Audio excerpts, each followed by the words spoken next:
안녕하십니까, 정인태입니다. 이재명 대표가 윤석열 대통령을 향해서 이 탄핵 경고성 발언을 했어요.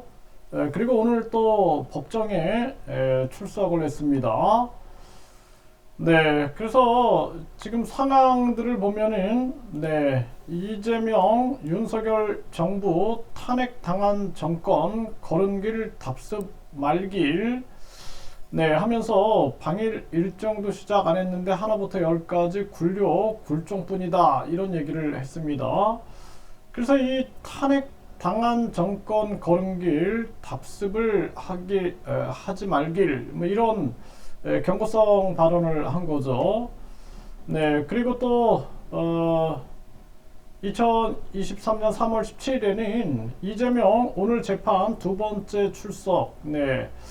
그러니까 이재명 대표는 사실상 본인의 이 사법 리스크 때문에 어떤 주장을 해도 이 자기 상황을 벗어나기 위한 발언 아니냐 이러한 얘기들을 들을 수밖에 없습니다. 그래서 민생 얘기를 해도 그렇고 또 뿐만 아니라 이렇게 윤석열 지금 대통령이 잘못하고 있는 부분이 많아요.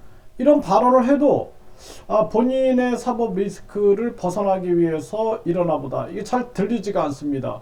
그래서 이 여당도 야당도 마찬가지예요. 여당이 잘못을 하게 되면은 여당 내부에서 목소리가 나와야지 진정성이 느껴지지, 여당이 잘못하고 있는데 야당이 막 얘기하면 사실 별로 설득력이 없어요. 그냥 반대를 위한 반대하나 보다 이런 생각들을 하게 되는 거죠. 그래서 이재명 대표는 당대표직을 내려놓고 그리고 민주당에서 사법 리스크 없는 사람, 이런 사람들이 이 여당에 비판할 거가 있으면 비판을 해야 한다.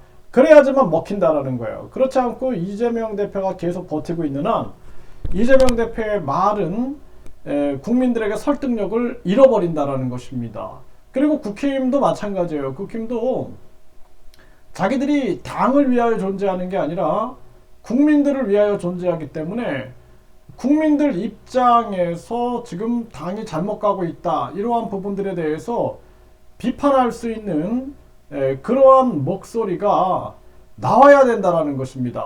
그렇지 않으면은 한국의 상황이 아주 안타깝게 흘러가고 있다는 거예요. 지금 한미일 안보공조 이것을 미끼로 해서 일본은 군국주의를 부활시키려고 하고 있고, 이걸 통해서 이제 동북아의 패권을 쥐려고 하는 거고, 미국 같은 경우에는 한미일 안보공조를 내세워 가지고 미국이 달러 패권과 더불어서 4차 산업 패권을 쥐기 위한 전력을 쓰고 있는 겁니다. 달러가 붕괴되면은 미국은 전쟁뿐만 아니라 다른 나라의 멸망까지도 불사하지 않는 게 미국입니다. 미국은 달러를 지키지 못하면 자신들이 유지될 수 없다라는 것을 알기 때문에 그렇게 움직이고 있는 거예요.